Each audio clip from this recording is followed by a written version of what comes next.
కల్వకుంట్ల కుటుంబం అవినీతికి నిదర్శనం అని చెప్పడానికి ఈ పేపర్లో వచ్చినటువంటి యాడ్స్ ప్రతి దాంట్లో ఆమె ఇవాళ పెట్టబోయేటువంటి పార్టీకి పూర్తిగా ఈ రాష్ట్రంలో ఉన్నటువంటి చిన్న పత్రికలు పెద్ద పత్రికలకు అన్నింటికీ కూడా యాడ్స్ ఇవ్వడం జరిగింది.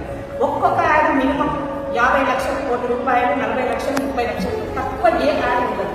రాష్ట్ర వ్యాప్తంగా ఉన్నటువంటి Hindi paper, English paper, Urdu paper and Telugu paper అన్ని పేపర్లకి యాడ్స్ ఇచ్చారు. ఒక్కసారి ఎమ్మెల్సీ ఒక్కసారి ఎంపీ అయితే ఇన్ని కోట్లు సంపాదిస్తారు. ఎట్లా సంపాదిస్తారు? 10 సంవత్సరాల్లో కవిత పూర్తిగా ఈ యొక్క దాచుకున్న సొమ్ములో భాగస్వామ్యం కావాలని చెప్పడానికి ఈ యొక్క యాడ్స్ నిదర్శనమని చెప్పదలుచుకున్నాను.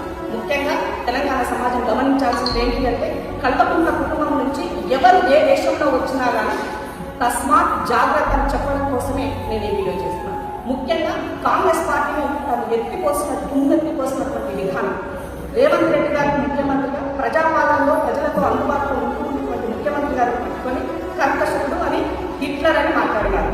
హిట్లర్ ఎవరో అందరికీ తెలిసి రాష్ట్రంలో నియంతగా దొరల పాలనలో గడిపాలనలో ఎవరు పాలించినారో అందరికీ తెలుసు. అయ్యను ఒకే ఒక మాట జస్ట్ మన మనిషి అని చెప్పి చాలా సింపుల్ గా లైట్ గా అనుకుంటున్నప్పుడే ఈ పార్టీ పూర్తిగా కేసీఆర్ గారి ఇంటి నుంచి వచ్చినటువంటి పార్టీని ఆయన రూపకం, ఆయన యొక్క పూర్తి అండదండలతో ఆలోచించబోయినటువంటి ఈ పార్టీ పట్ల తెలంగాణ సమాజం జాగ్రత్తగా ఉండాలని చెప్పి నేను ఈ సందర్భంగా గుర్తు చేస్తున్న మీ ఆడబిడ్డలు. ఇన్ని యాడ్స్ రావడానికి ట్రాన్స్పరెంట్ గా పారదర్శకంగా మీరు ఉన్నారని చెప్పడానికి ఈ యాడ్స్ ఏ రూపైనా డబ్బులు చెల్లించారో మీరు ట్రాన్స్పరెంట్ గా మీకు సంబంధించిన విషయాన్ని సమాజం ముందు పెట్టాలని చెప్పి నేను డిమాండ్ చేస్తాను.